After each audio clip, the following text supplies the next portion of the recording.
नमस्कार। ईरान और अमेरिका के बीच चल रहे इस युद्ध में एक नया मोड़ आ गया है। ईरान ने अमेरिका के F-15 लड़ाकू विमान को मार गिराया है और अब उस विमान के एक पायलट की तलाश जारी है। ये पायलट अब सिर्फ एक सैनिक नहीं, बल्कि इस पूरे युद्ध की दिशा तय करने वाला चेहरा बन चुका है। अगर ये पायलट ईरान के कब्जे में जाता है, तो अमेरिका की राजनीति, मीडिया और ट्रंप सरकार तीनों पर भारी दबाव पड़ सकता है। पायलट बना युद्ध का केंद्र। F-15 के 2 पायलटों में से एक को अमेरिका ने रेस्क्यू कर लिया, लेकिन दूसरा पायलट अभी भी लापता है। ईरान और अमेरिका दोनों उसे खोज रहे हैं। एक तरह से ये रेस बन चुकी है, पहले कौन पकड़ता है। अगर ईरान ने पायलट को पकड़ लिया और उसका वीडियो जारी कर दिया, तो अमेरिका के अंदर भारी विरोध शुरू हो सकता है। कांग्रेस, सेना के परिवार और वेटरन सब मिलकर दबाव बनाएंगे कि युद्ध रोका जाए। ट्रंप पर बढ़ता दबाव। अमेरिका के एक्सपर्ट पहले ही ट्रंप की रणनीति पर सवाल उठा रहे थे।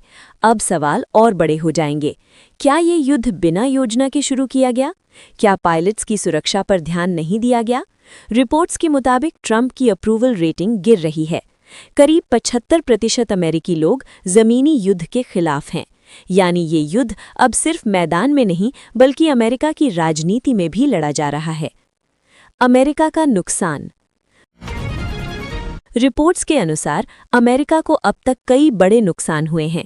F-15 लड़ाकू विमान गिराए गए, A-10 थंडरबोल्ट क्रैश हुआ, कई हेलीकॉप्टर और ड्रोन नष्ट हुए, KC-135 और अन्य एयरक्राफ्ट भी प्रभावित।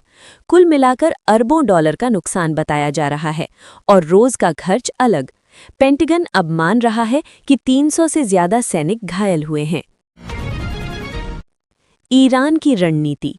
सबसे बड़ा सवाल, ईरान ये सब कैसे कर पा रहा है? रिपोर्ट्स कहती हैं कि ईरान पारंपरिक रडार नहीं, बल्कि इंफ्रारेड सेंसर का इस्तेमाल कर रहा है।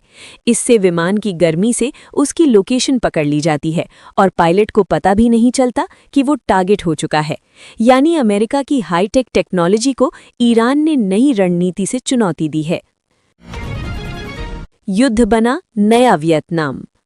अमेरिका के कुछ रिटायर्ड जनरल अब कह रहे हैं, ये युद्ध नया वियतनाम बन सकता है। लंबा युद्ध, बढ़ता नुकसान और जनता का घटता समर्थन। ईरान लगातार हमले कर रहा है। 5 हफ्ते बाद भी उसकी क्षमता खत्म नहीं हुई। ये अमेरिका की उन दावों के उलट है जिसमें कहा गया था कि ईरान की सैन्य ताकत खत्म हो चुकी है। आगे क्या? अब पूरी दुनिया की नज़र एक सवाल पर है, उस पायलट का क्या होगा? अगर अमेरिका उसे बचा लेता है तो हमले और तेज हो सकते हैं।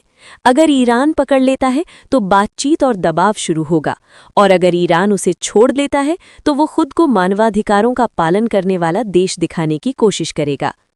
ये युद्ध अब सिर्फ हथियारों का नहीं रहा, ये राजनीति, रणनीति और इमेज का युद्ध बन चुका है। ट्रंप के दावे और जमीन की सच्चाई दोनों में फर्क साफ दिखने लगा है।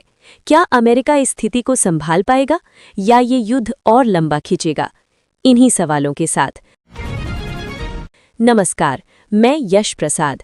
आप देख रहे थे रोडिया 24 न्यूज़।